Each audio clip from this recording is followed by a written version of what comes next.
నమస్తే. Welcome to Suman TV. నేను మీ యామిని. ప్రస్తుతం మనతో ఉన్నారు ప్రముఖ ఆధ్యాత్మికవేత్త, జ్యోతిష్య రత్న శ్రీమతి కోనాల భాగ్యలక్ష్మి రెడ్డి గారు ఉన్నారు. అమ్మతో మనం మాట్లాడదాం. నమస్తే అమ్మ. నమస్తే అమ్మా. అమ్మ, ఈ మార్చి నెలలో ధనుస్సు రాశి వారికి అసలు ఏ విధంగా ఉంటుంది? ధనుస్సు రాశిలో ఉన్నటువంటి మూలా నక్షత్రం పూర్వాషాఢ, ఉత్తరాషాఢ, ప్రథమార్థం ఏ విధంగా ఉండబోతుందనే విషయాన్ని పరిశీలించే ముందు ఈ ధనుస్సు రాశి వారికి ముఖ్యంగా కొంచెం అంటే ఇదివరకటి కన్నా కూడా శుభకార్యాలు చేస్తారు, ఆనందంగా ఉంటారు, మంచి ఆలోచనలతో ఉంటారు, మంచి ఉత్సాహంగా, చాలా సంతోషంగా. మాఘమాసంలో చేసిన శుభకార్యాలన్నీ కూడా చాలా సంతోషంగా చేయగలిగాము అబ్బా అనుకుంటూ ఒక ఫ్లోలో ఉంటారు వీళ్ళు. అలాంటి పరిస్థితుల్లో కొన్ని విషయాల్లో ఏంటంటే కనుక అవసరాలకి సరిపడా ధనం కూడా సర్దుబాటు అయిపోతుంది. కానీ తర్వాత మళ్ళీ మనం ఇవ్వాలి కదా, ఆ విషయంలో కొంచెం ఆలోచనలు ఉంటాయి. ఆరోగ్యకరంగా కూడా ఉంటారు వీళ్ళు. ఎందువల్ల అంటే ఆరోగ్యం భాస్కరాది ఇచ్చేతు. ఆరోగ్యకారకుడైనటువంటి రవి కూడా మనకి ఏంటంటే కనుక ధరల్లో ఉన్నాడు, మూడో ఇంట్లో ఉన్నాడు కాబట్టి అనారోగ్య పరిస్థితులు కూడా వీళ్ళకి లేవు, చక్కగా ఉంటారు. మంచి మార్పులు ఉంటాయి. తర్వాత వాక్కు దోషాలు కూడా ఉండవు. కారణం మంచి మాటలే మాట్లాడతారు, జాగ్రత్తగా ఉంటారు. పరుషంగా మాట్లాడటం వలన మాత్రం వీళ్ళకి ప్రాబ్లం. మంచిగా మాట్లాడినంతసేపు అందరూ కూడా మంచివాళ్ళే. కోపంగా మాట్లాడు, అక్కడికి పరిస్థితులన్నీ కూడా తారుమారైపోతాయి. అందువలన కాస్త జాగ్రత్త. వాగ్దేవత స్వరూపమైనటువంటి ఆ సరస్వతి మాత ఈ మూలా నక్షత్రంలో పుట్టింది కాబట్టి సరస్వతి ఆరాధన చేసుకుంటూ ప్రతిరోజు ప్రతినిత్యం మీ వాక్కుకి మీ కంట్రోల్ ఆవిడే. ఆ విషయాన్ని గుర్తుపెట్టుకోండి. తర్వాత ఇంకా ముఖ్యమైనటువంటి విషయం ఏంటంటే కనుక క్రయ విక్రయాలు ఏదైనా అమ్మాలన్నా, కొనాలన్నా, రియల్ ఎస్టేట్ రంగంలో ఉన్నా ఏమైనా సరే మంచి లాభాలు గడిస్తారు. బ్రహ్మాండంగా ఉంది. ఉత్సాహంగా మీరు ముందుకు దూసుకెళ్ళిపోండి, ఏం పర్వాలేదు. షేర్ మార్కెట్ రంగంలో ఉన్న వాళ్ళకి కూడా అన్ని విధాలుగా కూడా అద్భుతమైనటువంటి ఇది ఉంది. కానీ ఏదైనా సరే సొంత నిర్ణయమే తీసుకోండి. మీ పక్క వాళ్ళ నిర్ణయాలు మాత్రం మీరు అడాప్ట్ చేసుకోకండి. ఆ విషయం మాత్రం బాగా గుర్తుపెట్టుకోండి.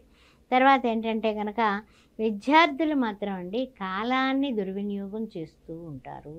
ఆ విషయం తల్లిదండ్రులకు తెలియదు. అందుకని కాలాయ నమః, కాలాతీతాయ నమః, కాలస్వరూపాయ నమః అని ఆ కాలకాలుడైనటువంటి మా పరమేశ్వరుని అంటాం కాబట్టి మనము విద్యార్థుల మీద మీరు తప్పనిసరిగా దృష్టి పెట్టండి. దృష్టిలో మీరు పెట్టే దృష్టి ఎలా ఉండాలంటే వాళ్ళు చదివినది మీకు అప్పచెప్పడం కానీ, ఏం చదువుతున్నారు, ఎవరితో స్నేహం చేస్తున్నారు, ఇవన్నీ కూడా జాగ్రత్తగా మీరు వాచ్ చేయండి. వాచ్మెన్ డ్యూటీ చేయాల్సిందే, తప్పనిసరిగా సక్సెస్ అవుతారు. ఇప్పుడు ఆర్థికంగా కానీ వ్యాపారస్తులకి, రాశి వారికి మార్చిలో ఏ విధంగా ఉంటుందమ్మా? చేపట్టిన పనులన్నీ కూడా వ్యాపారస్తులారా మీరు చేపట్టిన పనులు, చేపట్టిన వ్యాపారాలు కూడా అభివృద్ధిలో పదంగానే దూసుకెళ్ళిపోతాయి. ఆలస్యంగా అయినా సరే లాభాలు వస్తాయి. అర్థమైందా? టెన్షన్ తీసుకోకండి. ఆలస్యంగా అయినా సరే లాభాల బాటలోనే ఉన్నారు. నో టెన్షన్, అన్ని విధాల వర్రీస్ లేవు. చక్కగా సంతోషంగా ఉండండి. లాభాల బాటలోనే ఉన్నారు. ఆర్థిక పరిస్థితులకి ఏం పర్వాలేదు. ఆ విషయంలో జాగ్రత్తగా ఉండండి. తర్వాత ఏంటంటే కనుక ఆ కుటుంబ వ్యక్తుల యొక్క సహాయ సహకారాల వలన కుటుంబంలో మీ భార్య కానీ, భర్త కానీ, ఎవరైనప్పటికీ కూడా మీ యొక్క ఇంట్లో వాళ్ళు కానీ మంచి సహకారం అందిస్తారు. మీ ఇంట్లో ఏకవాక్య పరిపాలన జరుగుతుంది.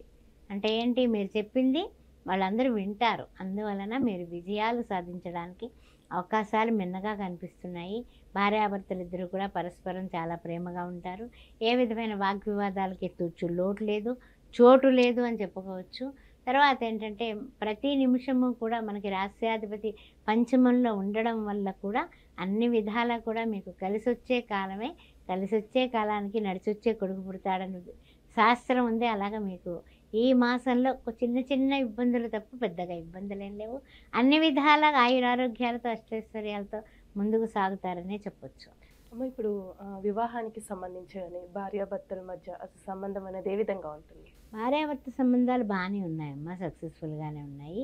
వివాహానికి సంబంధించినటువంటి విషయాల్లో, పెళ్లి సంబంధాల విషయంలో కానీ, పెళ్ళి ఏదైనా కుదరకపోవడం విషయంలో కానీ ఎక్కువ గురువు యొక్క అనుగ్రహం ఎక్కువ కావాలి. కాబట్టి ఈ రాష్ట్రాధిపతి గురువు కాబట్టి గురు చరిత్ర పారాయణ చేసుకోవడం, ఆ తర్వాత గురువుకు సంబంధించినటువంటి మనకి గానుగాపూర్ వెళ్ళి దత్త దర్శనం, అక్కడ ఆయన ఉన్నాడు కదా, శ్రీపాద వల్లభుడు, ఆయన దర్శనం చేసుకోవడం, నరసింహ సరస్వతి ఆయన దర్శనం చేసుకోవడం, లేకపోతే కనుక మనకి దగ్గరలో ఉన్న సాయిబాబా టెంపుల్కి వెళ్ళి అక్కడ దత్తాత్రేయుడికి సాయిబాబాని దర్శనం చేసుకుని దిగంబరా దిగంబరా శ్రీపాద వల్లభ దిగంబరా అని ఆ దత్త దిగంబరుడైనటువంటి ఆ దత్తాత్రేయ స్తోత్రం, పాదుకా స్తోత్రం ఈ రెండు నిత్యము చదువుకోవడం వల్ల వీళ్ళకి ఏ ఇబ్బందులు లేకుండా గురువు అనుగ్రహంతో లేదా ఓం శ్రీ సాయిరామ్ గురుదేవ దత్తాత్రేయాయ నమః అని రాయడం కానీ చేస్తే అన్ని విధాల అద్భుతాలు జరుగుతాయమ్మ వీళ్ళకి.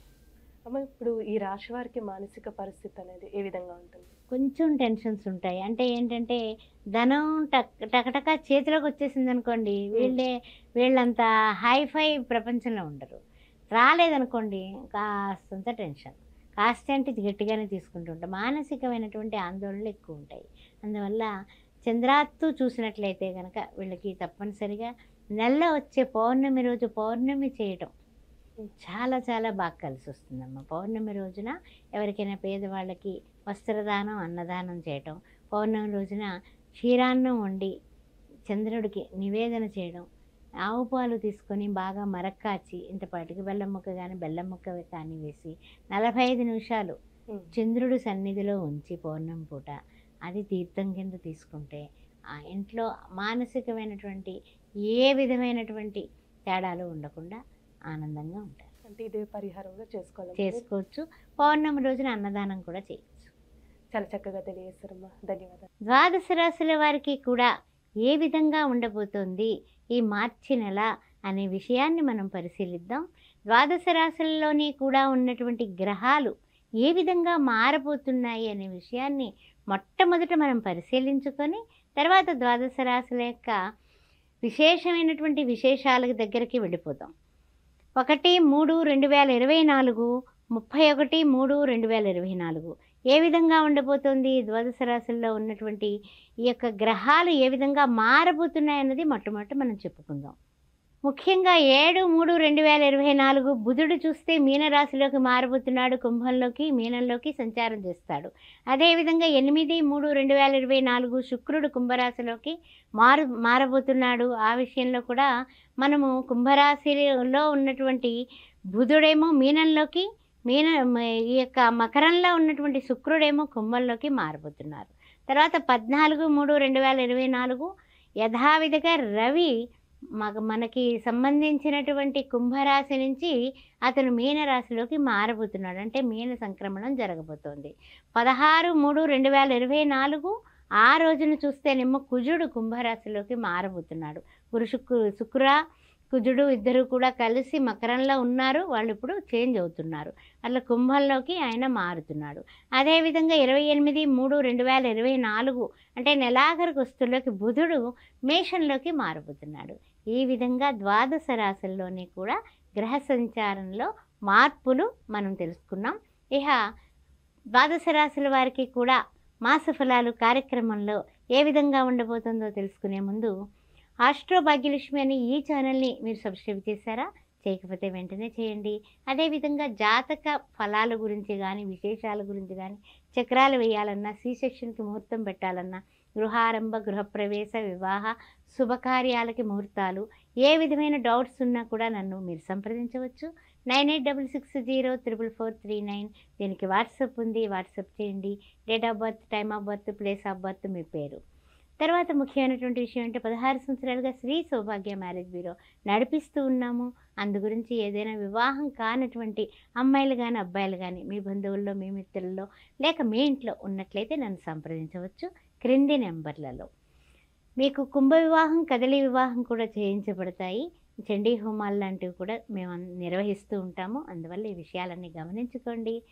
మా యొక్క సలహా సంప్రదింపుల కోసం కింది నెంబర్లో ఫోన్ చేయండి. శ్రీమాత్రే నమః.